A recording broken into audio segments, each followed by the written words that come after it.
Welcome to the Mrs. R Relevant Daily Draft Podcast brought to you by the Draft Professors. The Draft Professors joining us today, Dom C, Daniel, Hank. It's great to see all of you after a great Thanksgiving weekend for me. I know we were chatting about that a little bit. I am thankful that my team has a quarterback. I think that's the sum of the summary of what I'm going to say, but we have some really good quarterbacks to talk about today. So we're going to talk about Dante Moore from Oregon, Ty Simpson from Georgia, Fernando Mendoza from Indiana. And this is the last podcast where this group of four draft professors is breaking down the quarterback class. Next week, we'll go over a quarterback big board. And we will still have quarterbacks covered on other channels. If you want to hear something about a quarterback that's not on the list, go to YouTube, find the quarterback playlist and play it. And you are going to hear Dom, Hank, Daniel talking about 12 others from other podcasts. But we're going to start with Dante Moore. And Daniel, I believe this is the quarterback that you are going to lead off. So what do you have on Dante Moore? Yeah, this might be the first quarterback leading off with a draft, as far as QBs go, when it's all said and done. We never know. But right now, I think with age considering, I think you have to put him at 1A or 1B at, right now. 6'3", 206. I think he does have some weaknesses, but way more strengths. When I was looking over at tape and just before kind of just prepping, I think we've all got notes on all these guys. With these three guys, this is the cream of the crop.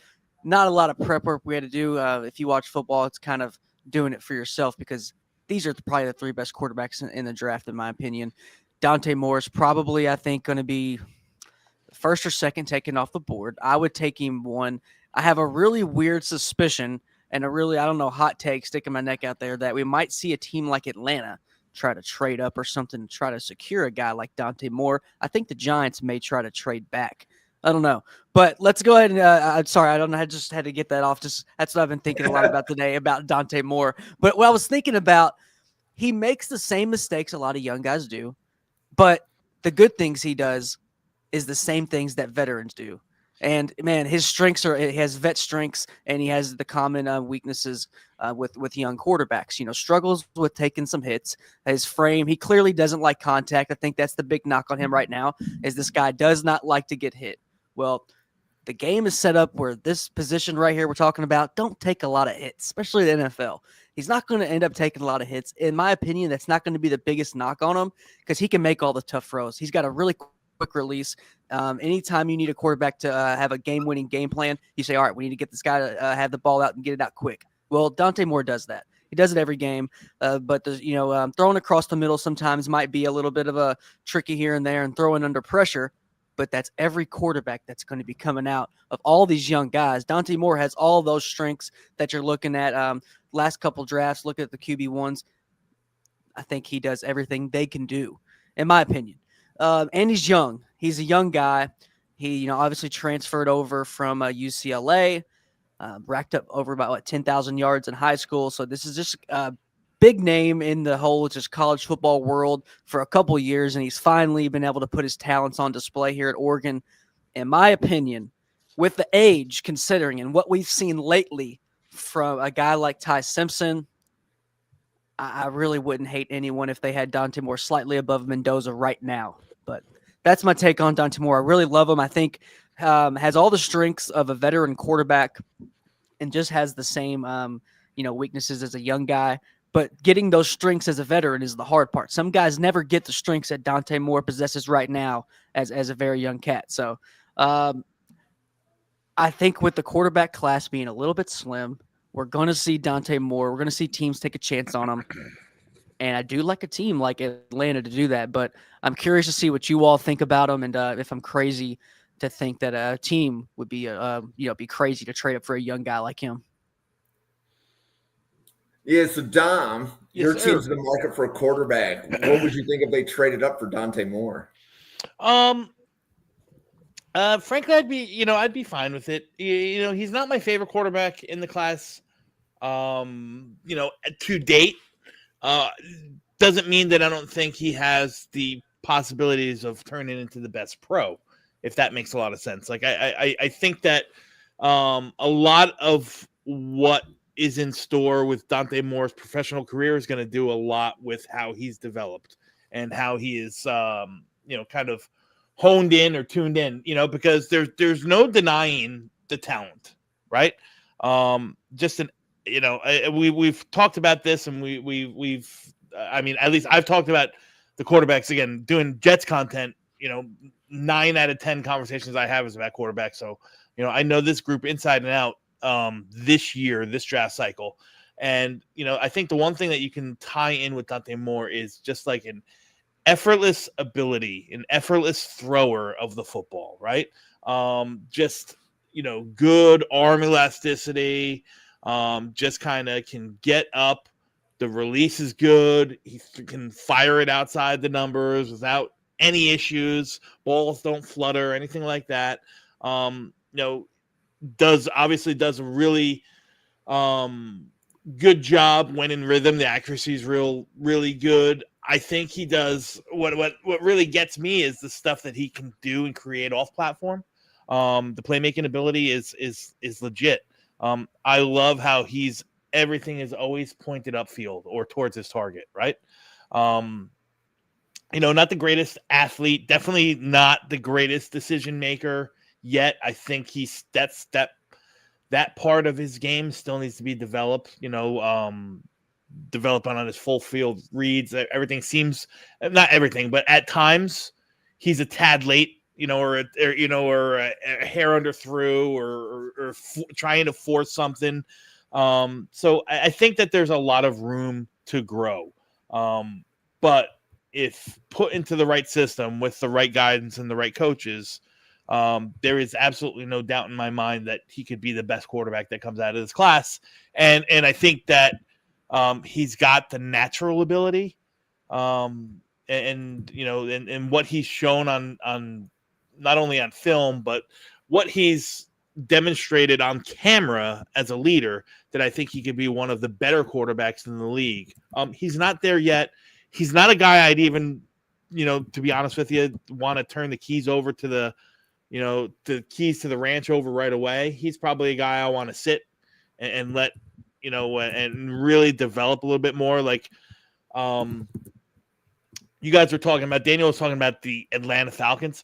The perfect spot for him is the LA Rams. If McVay gets his hands on him with 2 first-round picks, you just let him sit and learn behind Stafford, and then you're going to have another, 10 to 12 years of Dante Moore in that McVay system would be sick. So, I think that he's got the best chance if he comes out, which I don't think he's going to. I think he's going to stay back and take one more year up there in Oregon, see if he can win a title. But, never say never. I guess, a lot of people are kind of referring back to, the Drew Allard, and saying, well, he went back to school and kind of hurt him a little bit. Yeah, but I don't think Drew Allard was a guaranteed, top 5 pick in the draft. So money's going to be real. He's an East Cleveland kid, so maybe he's a Browns fan, and maybe it'd be enticing for him to land with the Browns again. I don't know. He's not a guy I'd want to turn the keys over to, but you talk about projection, and when you have that perfect blend of traits and what you project their player to be, I can see where his arc is the highest out of all the quarterbacks in this class. Not my highest graded quarterback, but definitely one probably with the most upside is Dante Moore for me. Hank, how about you? What are your thoughts on Dante Moore as a pro prospect? Yeah, so after officially grading a good amount of QBs and a lot of regrading, Dante Moore did come out to be QB1 for me. I do think that if he came out today, he should be the number 1 overall pick. I think this is the guy that teams should be tanking for. Will he come out? I don't know. I think it's really going to come down to if he's getting the number 1 overall pick hype.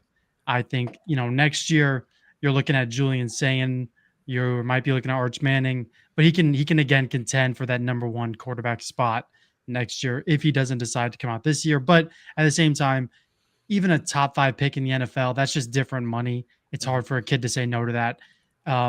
But my full report wise, I mean, I think the Penn State game, of course, Penn State now isn't as good, but when that was a top 10 matchup and it was on primetime, he showed a really high floor, in my opinion, for such a young player going on the road for that whiteout game and looking as calm and collected as he did.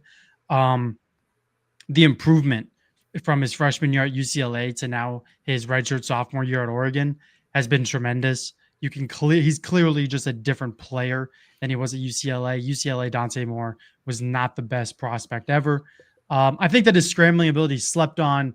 He can extend the field with his arm, but Oregon doesn't really ask him to very often. A lot of the Oregon system is a lot of run after catch. What can these guys create after the catch? I think that he throws from a very strong base, steps into his throws. I think he has good mechanics, and I think his overall accuracy is NFL level. But there are some negatives. I think he could stand at some weight, 6'3", 210. Yeah. He honestly doesn't look 6'3", 210. He looks closer to 200. So I think he's got to put on at least 10 pounds of weight. I think escaping the pocket for him needs to be more sudden. I think he just looks a little slow to get going. I think he's a slept-on athlete, but I think there comes to be a point where you need to look to actually extend the play outside the pocket and get outside the pocket quicker. I just don't think he's the best at that. He has a tendency to throw himself forward when gaining extra yards when scrambling. Just slide. There's no reason to lead with your head, dive head first for yards. Just be smart, conserve your health, and get ready for the next play. Like I said earlier, there's a lot of after the catch work in Oregon system. And if I got really picky about his tape, he could throw about 70% of his passes a bit higher, closer to the chest. But that's just me nitpicking. I do think, though, what's most impressive about Dante Moore is that, in my opinion, he's only had really one bad game this year, and that was against Indiana, who's the number 2 team in the country. Other than that, he's been phenomenal for the Ducks. Now, the Oregon team is loaded with star power, but especially recently, when they've been missing like their top 4 receivers week in, week out, he's still showing up. He's still throwing the ball well. He's still on time with good accuracy.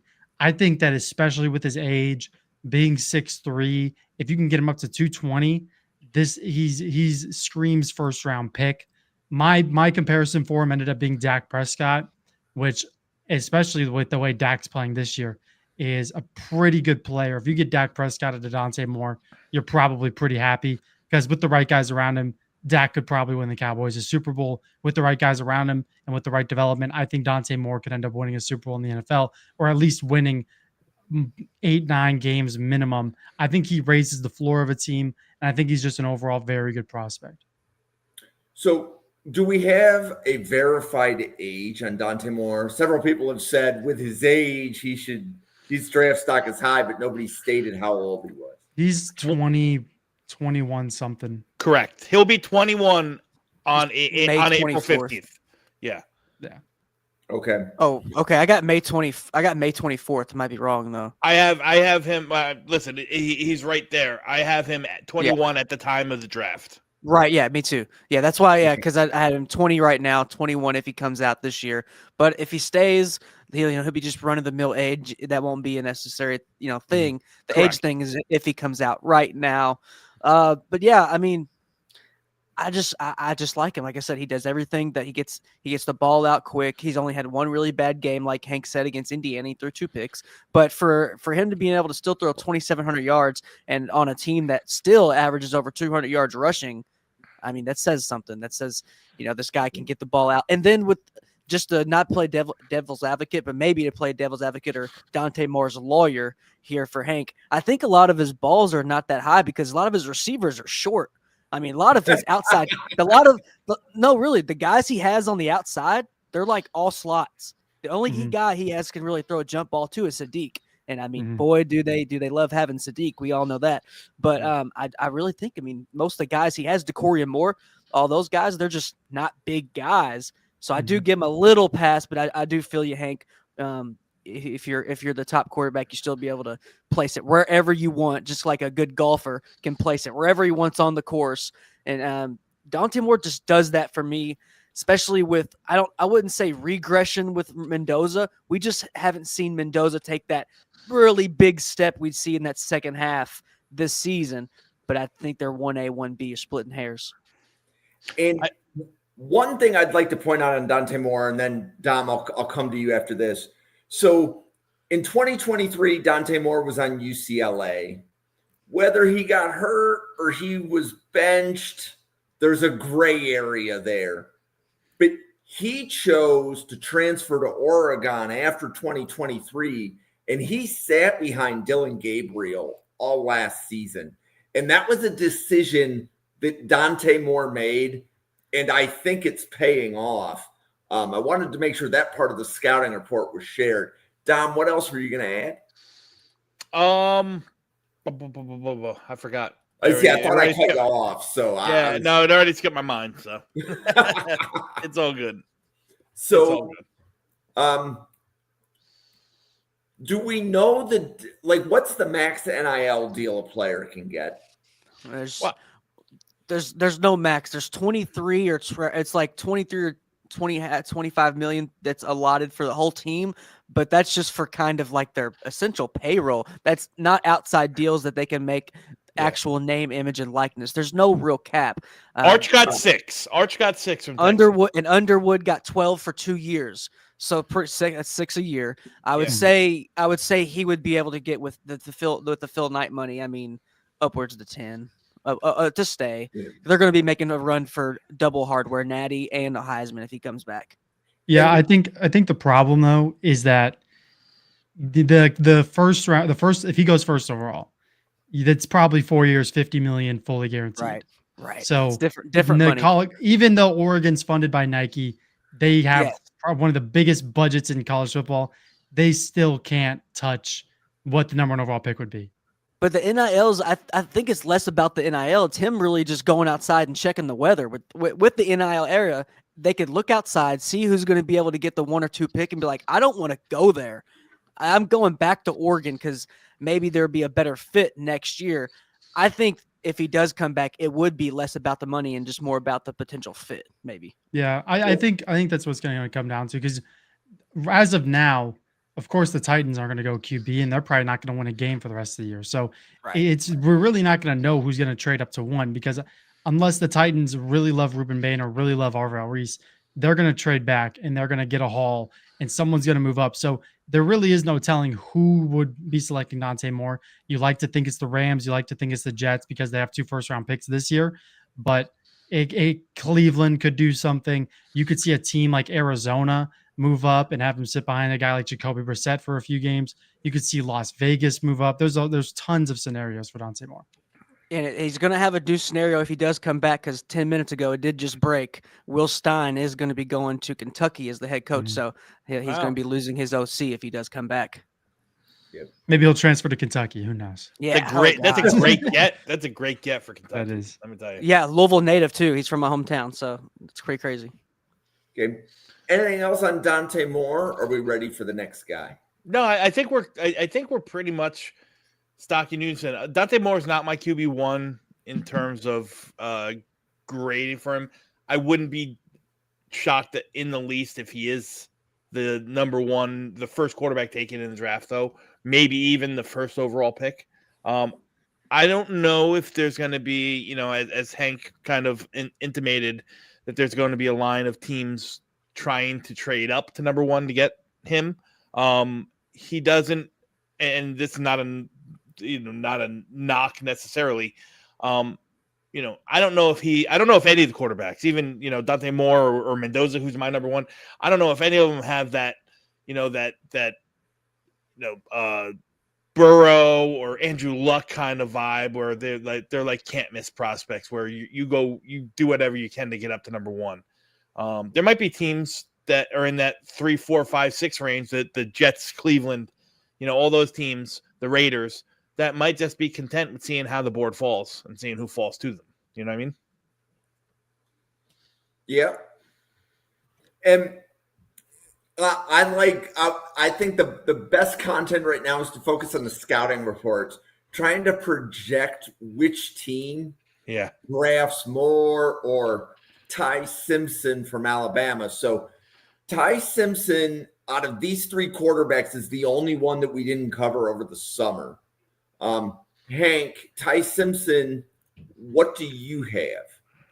Yeah, so my work on Ty Simpson, a lot of it came before the Oklahoma game. I updated it a little bit. That's why he fell to QB2 because these last 3 weeks haven't been ideal. I thought he played fine against Auburn. That is a tough defense on the road. Their pass rush is still good enough to, cause problems. But there was definitely some regression against Oklahoma and Auburn. I'm not really going to worry about Eastern Illinois, but it is kind of a little bit concerning that he threw 2 picks against a team of that level. But for me, Ty Simpson, especially for it being his first year starting, and the reason why I think he comes out this year is because he's already 23. I think he's like 23 and a half years old. So if he stays another year, you're looking at a 25-year-old QB by the time the season runs around. There's just little to no value in that, in being a top 5 pick. But I have the 6'2", 208.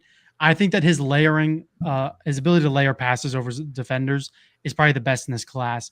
The clip against LSU where he steps up in the pocket, a guy blitzing off the right side, layers it over 2 LSU defenders perfectly in the bucket. That's a pro level rep. That's an NFL level rep. That's the rep that if he goes number 1, number 2 overall, that's one of the reps that people are going to look at and say, this rep is why he went this high. I think that his communication across the O-line is up there. Sneaky athlete, not quite as good as Dante Moore, in my opinion. I saw a lot of places that think that he can run in the 4.6s. I'd be a little bit surprised, but I think it's going to be more closer to mid 4.7s if he decides to run. I think his arm gets a lot of hate for how good it is. People expect, this cannon, this bazooka. He doesn't have that, but he has an NFL level arm. He has the NFL level arm strength. He has touch. He can launch 50-yard passes. He has a good enough arm. It's not going to get there like a Josh Allen throw, but it's going to get there in time. That's NFL level. His mechanics are good. I think he steps up under pressure. He has great overall awareness. I do think, though, 6'2", 208 is a little bit small. I was talking about Dante Moore being small. Ty Simpson's even smaller. I think that his release is a bit mediocre in terms of speed. I think he could have a quicker release, maybe something small mechanically to fix that. And I think, especially working the sidelines, there's some iffy misses in there, but nothing that's really alarming me yet. When I originally did my midseason report on him, I did give him the comp of Matthew Stafford as like the top echelon of his ceiling. I still think that is his absolute ceiling in the NFL. But if I had to give him more of a middle of the road, I'd think a guy like Sam Darnold maybe at the end of the day. But I do think he has the Matthew Stafford kind of potential, which is why I just want him to go to LA, sit behind Stafford, because I think that they play super similarly. They're very similarly sized. And I know everybody wants to go to LA in this class because it's Sean McVay. It's a great situation. If I had to send one guy there, it'd be Ty Simpson. I think especially these last 3 weeks have been rough. The Oklahoma game, I think, is by far his worst. But I really don't think he was too bad against Auburn with just how much pressure he was facing. Some of those touchdown throws he had to Isaiah Horton, there's 3 guys in his face. And he is backpedaling off platform, throwing off his back foot, and they're still on target, on time, not really any concerns over can it be a 50-50 ball with the defender and the receiver. He's getting them to the right place. Now, of course, there are some bad misses, but with how poorly his offensive line played against Auburn, Ty Simpson relatively wasn't that bad, and he led that game-winning drive. He threw that touchdown with, 2 minutes left in the game. He has poise. He has presence in the pocket. I think he's a phenomenal prospect. He's my QB2 in this draft, and I would like him to sit a year in the NFL, but he has to come out this year. He's too old to wait another year. When you hit 25, the value you have just kind of goes down. So, Dom, what do you think of Ty Simpson from Alabama? Also my number 2 quarterback in the class. I think there's so much to like. And then I think sometimes I'll speak for myself. I get uber critical over the littlest things at times. You know what I mean? Like Hank talked about it. He's like, all right, he played Eastern Illinois and he threw 2 picks. Like, You know what? We forget that Eastern Illinois is, that we forget that the kid's human and he's young and he's still learning, and you're not going to be perfect in every rep. So that's what I kind of take from Simpson, is that, to me, I think the good really, really outweighs the bad. There's the athletic ability, I think, is a calling card that he's going to have. He's not dual threat athletic, but he's more than like sneaky athletic. Like he's like, kind of like a Daniel Jones on steroids, right? Where you blink and Daniel Jones will have like 12 rushes for 85 yards and 2 TDs. I could see something like that happen with Ty Simpson, right? Hank talked about some of the layering that he does with his throws. I think the arm talent is good. I think it's really good. I think he can be really, really at times like super, super precise with those in breakers. The ball placement for the most part is good. He has a tendency to flutter or kind of release off his back foot and not follow through, when facing some pressure or perceived pressure. Which to me is the bigger thing. Like sometimes you're gonna when you got a D tackle in your face, you can't really step into it all that much, But when you think the D tackle's getting too close and you're still throwing off your back foot, that's to me the thing that I notice even more. So that's where I'd like to see some of some of that stuff with Ty Simpson clean up. I'd like to see a little bit more, comfortability and demonstrate more pocket presence. I think some of that, lack thereof or really hearing the footsteps kind of gets his mechanics and his footwork a little bit wonky at times.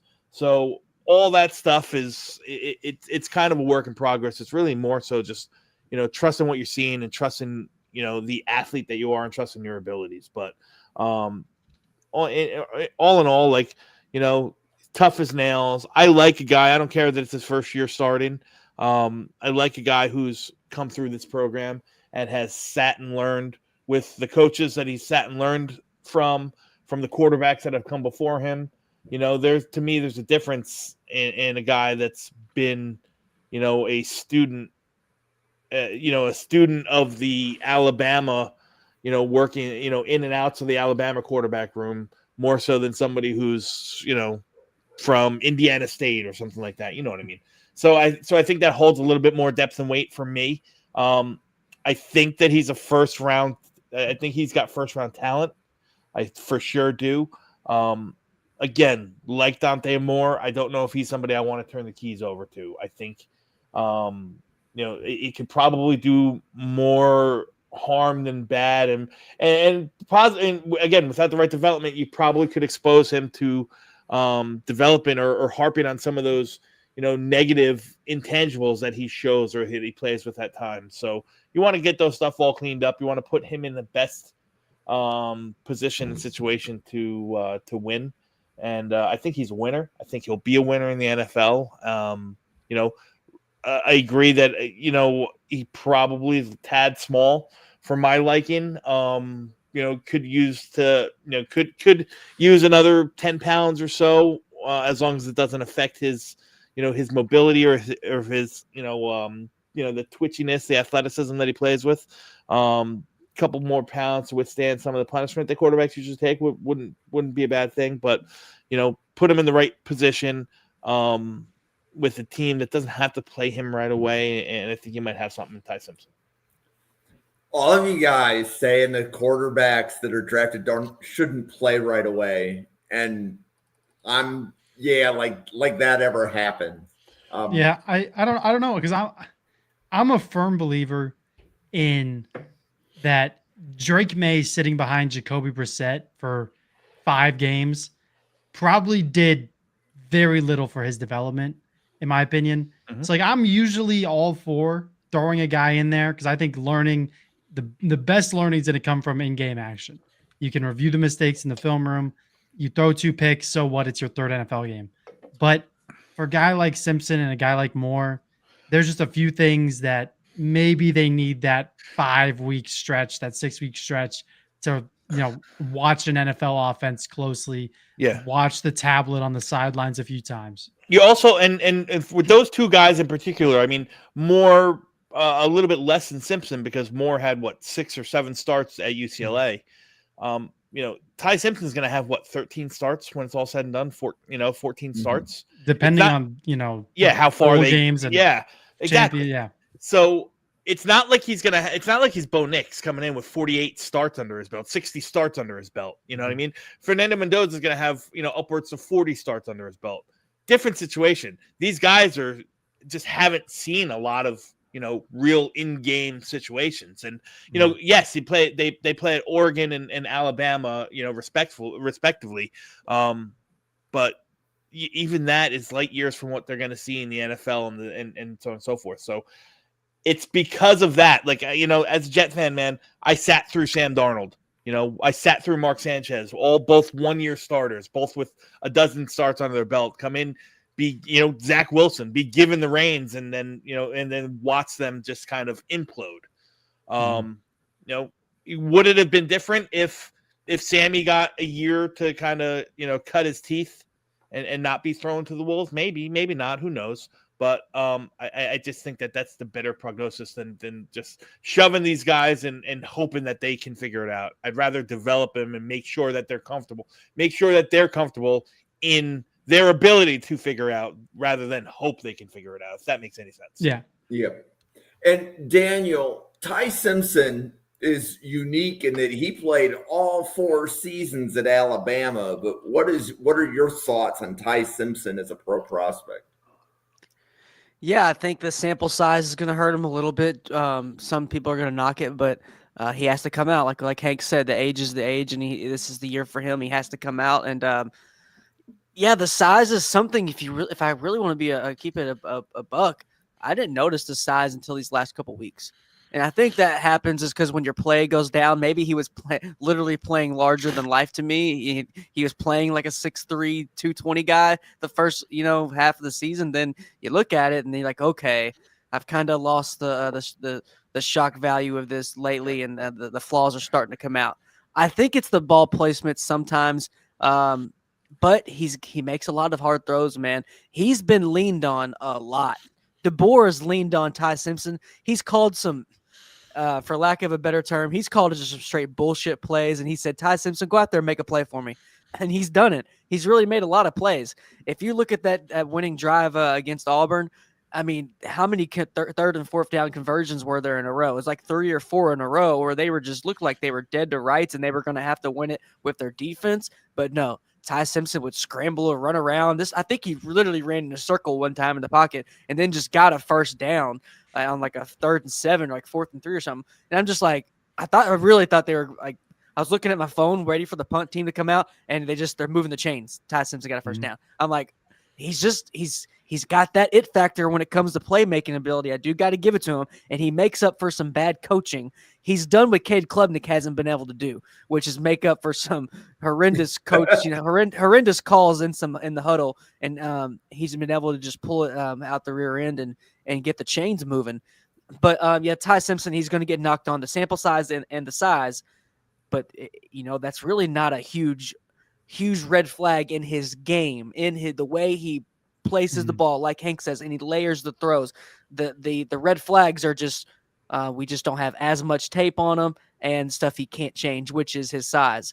So the things he can control, he's done good at so far. But the two picks against Eastern Illinois, I mean, hey, I know FCS program, Tony Robo's old stopping grounds, but people are going to nitpick it, just like people are going to nitpick Mendoza's Cal film this year, or the GMs and stuff. But I do like Ty Simpson. I'm curious to see what kind of teams you all have him going to if Dante comes out. If Dante comes out, are we going to see all 3 of these guys go first round? Or I want to get y'all's kind of takes on that and fits for him. Well, Yeah, I think easily all 3 of these guys would go first round. I mean, the one thing, if I had to convince a team to draft Ty Simpson, I think it would be that this is his first year starting, and he went to Georgia and did it. Like, he went to Georgia in his fifth career start, and like he diced them up for a majority of that game. What he did to Vanderbilt the next week, which was a top 15-ish team in the country, as a legit team in the SEC now, then what he did against Tennessee was amazing. And even if he goes out this week in the conference championship against Georgia, plays mediocre, let's say, that still doesn't change the fact that he went to Georgia earlier in the season and diced them up. So that's why I kind of like that they're playing Georgia again, because then as an evaluator, I can fall back on and say, you know what, his fourth start of the year, he went to Georgia and looked like one of the best QBs in the country. He looked like the QB1. You can't grade a guy off one game in the SEC championship. When I'm really hoping Bama makes the college football playoff, I want to see Ty Simpson in that, kind of setting. I want to see more career starts. He's done it against some of the top teams in the country. At the end of the day, that's what teams are going to like to see. So, Dom, earlier you mentioned about some quarterbacks that only had one season of starting. I think you mentioned Sam Darnold, Zach Wilson, and then you mentioned one other whose name escapes me. Mark Sanchez? Mark Sanchez, thank you. Do we have data that one season of starting at quarterback can translate into a viable NFL starting quarterback? I'm not sure. I can give you my experience with my team because, Zach technically had 2 years, a year and a half starting, really. But I can tell you, less than 20 games starting, the quarterbacks that my team has kind of taken and wasn't able to develop or handed the keys over to them. That for me is all the data that I need to see. You know what I mean? I've seen it firsthand. I think someone has done the research and after a certain threshold of games played. Yeah, I think it's 22 it games. Isn't. Yeah, some around there. There is there are some names in that pool. There's more bad than good in the pool. But at the same time, now all of a sudden you see Sam Darnold in Seattle, and he's doing just fine. Had a rough game against LA 2 weeks ago, but other than that, he's been just fine for the Seattle Seahawks. So I think it's not necessarily that, they're going to come out and shock the world from week one. It's just that if you take a guy with less career starts, you got to be prepared to be patient. You got to be prepared to build a good situation around him. So that's why it's so important about the team. That's why guys like Dante Moore, guys like Ty Simpson, people really want them to go to the Rams because they know they have the situation. They know there won't be a rush to get him in there. Yeah. I was looking up a couple of quarterbacks, but not every place gives data on how many games. Yeah, they started. a lot of people said Kyler Murray, and then you got to look at Ryan Tannehill, who guys were drafted pretty high with not a whole lot of starts at quarterback. I was looking at that as well, just trying to get some names, but yeah, I think you hit the nail on the head. They want to see over 20 starts. Everyone's going to look at Matt Castle, a guy who never started at all, and then able to fill in for a guy like Brady. But this is a total different conversation. When we're looking at first round quarterbacks here, with only having one season, Ty Simpson he's going to be on a very short list of guys getting drafted just off one season. But that's the NIL, I think, era. And hey, he was behind the great Jalen Milroe. What can we say? Yeah. I mean, okay. So let's flip to Fernando Mendoza from Indiana, 6'5", 225. Dom, Yes, sir. take it from here. Tell everybody what they want to know about Mendoza.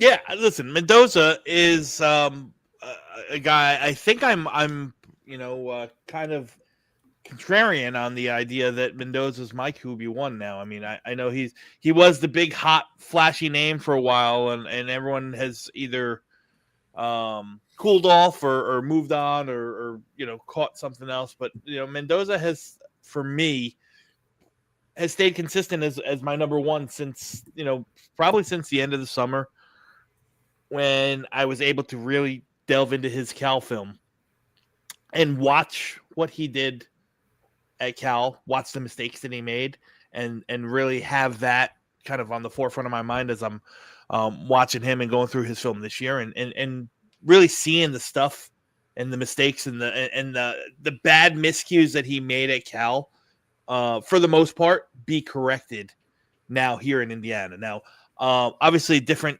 completely new school, completely different head coach, completely different system, new scheme. And Mendoza's kind of been able to adapt and excel in both, which to me bodes well for the guy. You said I have him at 6'5 1/4, 226 pounds.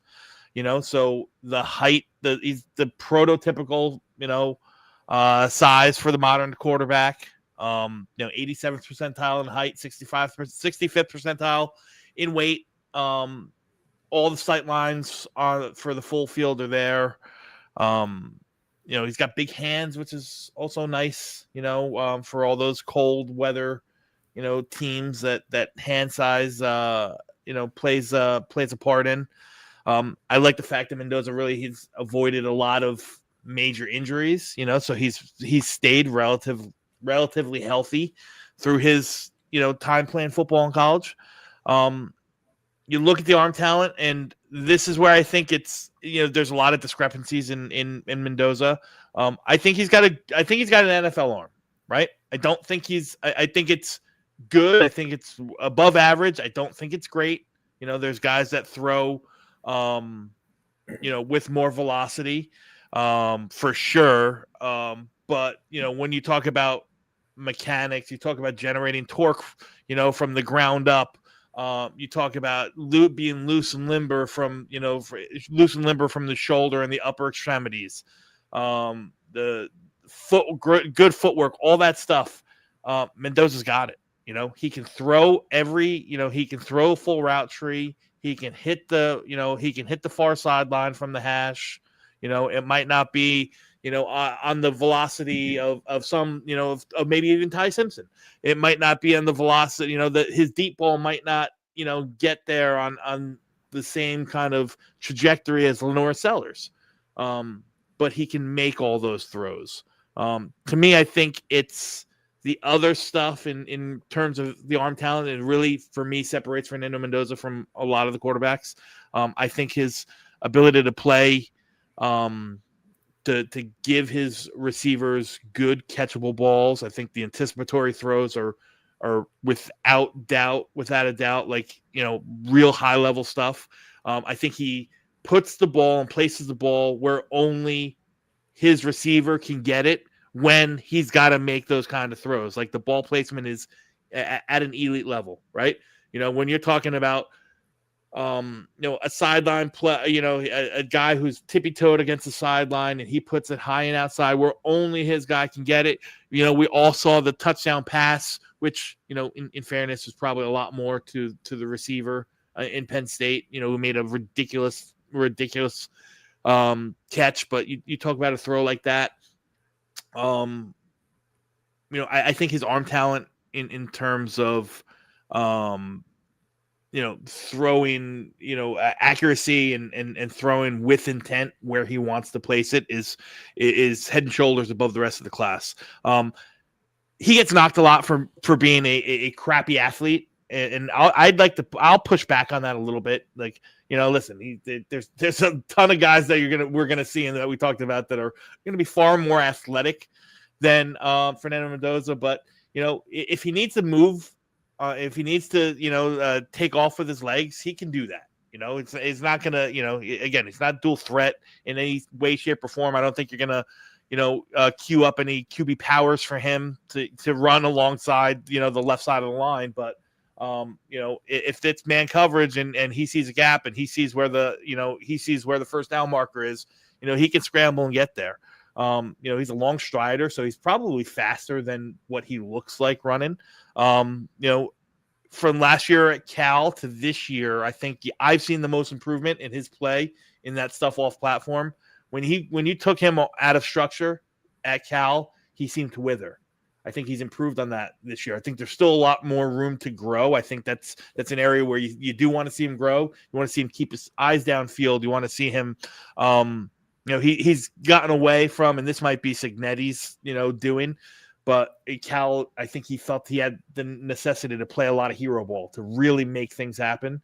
And he's not doing that. He's taking what's given to him now, and that shows with, the amount of, turnover worthy plays being way down this year. The amount, the accuracy, the completion percentage being way up. He's really learning how to play quarterback at a much higher level. And I love the QB IQ, right?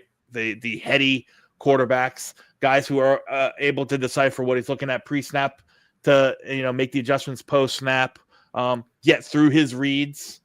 Go from first read to second read to third read and throw it back to the first read. I love the way that he looks off, the safeties. He uses his eyes to look off the safeties and does all that stuff that heady quarterbacks really do. To me, listen, there's just not a lot in his game that doesn't exude winner to me, right? You talk about being in pressure pack situations. He's done it. He's come through in pressure pack situations. He plays with big stones, man. And I think that's what you want your quarterback to do. You want him to be smart. You want him to understand what he's looking at, and you want him to have a big pair, right? To get there and carry you through. Not the most physically gifted, definitely not the most athletic, but for me, the guy that I'm ready. Unlike we talked about before, Jim, he's the guy that I'd be most comfortable with in this class starting on day one. Okay. Daniel, what do you think of Mendoza? I love Mendoza. I don't want to, go on a toot my own horn train, but I had him way above Klubnik coming into the season. I thought this guy was right at QB 1 or 2 coming into the season. I will say I didn't have him at number 1. I've had Sellers maybe having a better season than him and taking that number 1 spot, but I did have Mendoza right at quarterback 2 coming into the season. The thing is, what's different with him is the natural zip. You know it when you see it. When he throws it, it just jumps out of his hand. Just jumps right out of his hand. He can make a flat throw to the flat just look extraordinary, right? That's the talents of an NFL quarterback. That's just what they have that other quarterbacks don't. That it factor, that 1% of the 1% is Mendoza. He's got it. Things about Chris, who was in the chat here, he asked about the athleticism. Do you all think he is more athletic or as athletic, not as athletic as an Aaron Rodgers? I think he's a little bit similar kind of to an Aaron Rodgers. I don't know if this guy's, crazy and mobile like a Peyton Manning. I think this guy is a little bit mobile within the pocket. He's not going to go and get you a 40-yard run and hurdle a guy, but I think he can move a little bit within the pocket. What do you all think? Yeah. I would say the problem I think I'm going to have with him is I don't see him. I'm worried he's going to abandon the limited scrambling ability he has in the NFL or be asked to abandon it. So I don't really know how much it's going to matter. But in terms of running, Aaron Rodgers 10 years ago is probably what you think. If he absolutely has to, he can go scramble for a first down if you need him to. Yeah, I think Aaron Rodgers probably in his peak Aaron Rodgers is probably much more athletic than Fernando Mendoza. But that's not a knock on Mendoza. I think we're not giving Rodgers enough credit in the athlete that he was. Yeah. No, trust me. I'm a Packers fan. I love he used to do some things, but I'm just saying within the pocket, maybe a Joe Burrow type of just mobility. But I guess what I just think when we think pocket quarterback, I think that's so many people are looking at that as a knock, and that's not a knock being a pocket guy. When you can make the throws, and I think Mendoza can make the throws. I think if wouldn't be surprised me if this guy's I think the Raiders would be a good spot for him. Everybody wants to go to the Rams. I mean, the Rams is the best fit for almost every quarterback in this episode, past few episodes. Almost all of them, the Rams is probably the best fit.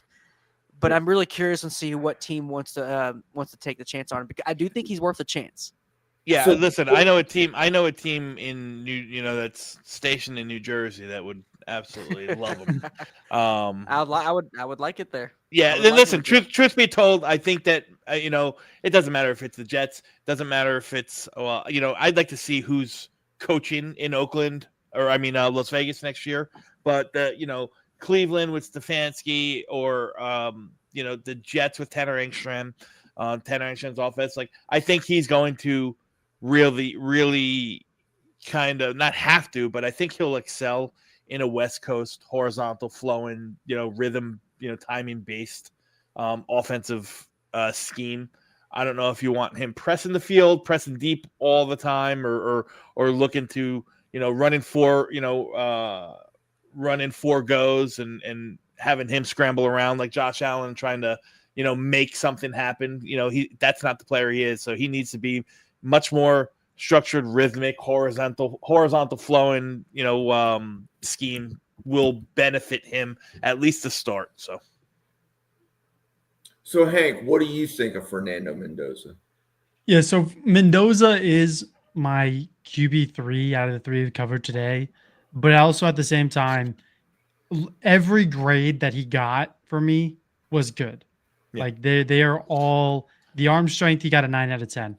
All of his accuracies are from 8 to 8.5 out of 10. Like, he has good grades. Of course, the athleticism grade I gave him knocked him down a bit, but I mean, NFL level size. Both Dom and Daniel touched on it. The arm is probably, I mean, it's not even probably, it's the best arm out of the top guys this year. It probably will be the best in the class because I doubt Sellers comes out, and besides him, really, I think he's a tier above everybody else. He works the middle of the field well, stands tall in the pocket under pressure. Making some of the throws he makes with a defender running straight at him, knowing he's going to get laid out, are ridiculous. Especially in the Iowa game is my favorite game to look at when I want to watch some of those. He got killed on at least 3 throws that he completed along the sideline that were just perfect throws. I think that about 90% of the time he's making the correct decision, not the flashy decision, not the big play decision, but the correct decision. I think he's got a good head. He's clearly got the IQ to play in the NFL. I think in terms of NFL ready, definitely number one in this class. This is the guy that you want to send to Cleveland, New York Jets, Las Vegas. Although, honestly, I don't think anyone should be going to Las Vegas to play QB next year because they're just going to get killed. So, but like with Mendoza, though, some of the negatives I have, the amount of sacks he took on 3rd and 4th down, especially at Cal, it's a bit better this year, but it is way too many. He gets sacked too often on 3rd down, and it just completely takes them out of a drive. Again, leaving the pocket under pressure. He doesn't really work outside of the pocket. If he's getting outside the pocket, he's scrambling. So can he, run to his right 10 yards and make a throw along the sideline on the run? I don't know, probably. But again, it's not a strong suit. It's definitely more of a weakness of his game. And although, he went to Cal, he was originally committed to Yale, probably one of the smartest people in the NFL from day one. There are some mental lapses on tape. There are some mental errors. And it's definitely just a few lapses a game. It's nothing crazy that's going to, set off all the alarms. But I do think it's almost to a point of concern. And I do got to say, though, I am a lot lower on his use of his eyes. Definitely getting better week by week, though. But there are still some moments where he could be leading the safety a bit more. He could be leading the DB a bit more. And I think it's just little things like that would elevate him for me to that QB1 spot. It's just when you get to these top 3 guys, it's really just a nitpicking who you want. Yeah. And I think Mendoza is going to be a great pro. And the grades I gave him say that it's just he happened to get the 3rd highest score. My pro comparison for him was Jared Goff, just because I'm very convinced about him dropping the scrambling in the NFL. I'm worried he's going to get too comfortable in that pocket. And, Jared Goff, first couple of seasons, he could move a little bit. Nothing crazy. But nowadays, Jared Goff is just a statue in the pocket. So I think it's eventually going to progress into that for Fernando Mendoza. I will also say I am a bit more skeptical about the Indiana scheme than some people. A lot of RPOs. Again, RPOs are taking over the NFL still. They're becoming more and more used every week. And it is definitely a better system to translate than that Cal offense, which was a 1-2 throw. Like it was 4-yard passes down the field, no depth of target. I'm so glad he transferred. But in terms of being an NFL pro from day one, this is your guy. This is probably the odds-on number 1 pick come April. And it wouldn't shock me at all if Fernando Mendoza goes to the Jets and turns them into an 8-win team by year 2. I mean, I would love him on the Jets. That's my dream fit for him in this draft. Now, they probably have to trade up to get him, but they have the firepower. They have all the tools needed. They have 2 rookie and second-year tackles that are looking like they can be bookend guys. Membu had a few false starts this last week, though, that weren't great, but that's just learning with time. But I think Mendoza is a sick quarterback. He just happened to get the 3rd highest score, but all of his grades, besides outside the pocket and athleticism, are more than fine for my system. So I'm excited for what he can do in the NFL. I think it'll be no surprise when we look back on this in 4 years and he's by far the best one in this class just because he was the safest guy to take. Okay. So I know that Dom has another podcast he's going to get to. So Dom, you want to tell everybody about all the content you make and all these other podcasts that you're doing? Yeah. So Jets related stuff on Mondays on the Talking Jets Network. Usually just a replay of the previous week, so on and so forth. We're getting into the off season on that. That's Mondays 8:15 to 9:15. You can always catch me. It's Talking Jets Network on YouTube. I also have my own stuff. Project Prospect with Dom C on YouTube. Feel free to give it a follow. Draft related 24/7. A lot of content coming out next couple days, a couple weeks. It's just a matter of me editing. I got some mock drafts that I put out with some other guys that are well known around this the draft professors realm. I have some other good guests coming up that I'll be speaking with. A lot of these prospective draftees. Got some of them on the hook once January comes and the season's over. So look forward to just making a bunch of content, man. Awesome. Love having you here. Yes, Hank, sir. you want to let everybody know where they can find you? Yeah, Hank Knows Ball on Twitter and Substack. But I'm most excited right now to watch the next show and hear what people have to say about Santana Hopper. So that's what I'm looking forward to. Daniel. Yeah, Daniel, Dan, whichever, one half of Home Squad Sports. We cover college football on a week-to-week basis. We do top 6 games every week. Pretty much everything. We do 2 shows a week. We go Monday at noon and Wednesday at 8 p.m. And then we do a lot of recruiting work. We do help a lot of kids get recruited, do a lot of camp trail stuff. And we are actually going to do our first ever G5 playoff bracket on our next show. So excited for that. Tune in. And just at Home Squad Sports on all the socials and all that good stuff. Love talking some ball with you all. Awesome. I want to give a minute and plug the Draft Professor Simulator. So it's an interactive simulator. And what that means is that if Dom goes in and does a mock draft for the Jets, then Hank goes and does one for the Vikings, and then Daniel goes in and does one for the Packers. If I follow them and do a mock draft for the Bills, Dom's picks for the Jets, Hank's picks for the Vikings, and Daniel's picks for the Packers will likely be the players those teams take when I do my mock draft, unless a different team took them first.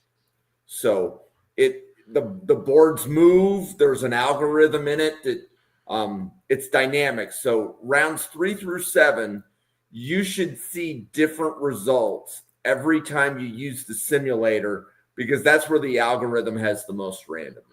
So wanted to plug the Draft Professor Simulator there. I appreciate everybody that stopped by to listen to us talk quarterbacks. Like I said at the beginning of the podcast, we did 5 podcasts covering 3 quarterbacks each. There's a quarterbacks playlist. If you want to listen to the quarterback class, for the most part, these guys picked quarterbacks they liked to talk about. So the list was kind of organically created by us as a collective group. There are still plenty of quarterbacks that we haven't covered that could be in the draft. We just may not know if they're going to declare until January. So I think we have 5 weeks until we get the declarations from the underclassmen. But for the 110 people at the Draft Professor, for Dom, Hank, Daniel, myself, thank you so much for stopping by. We will see you on a podcast again in 1 hour, everybody. Thank you.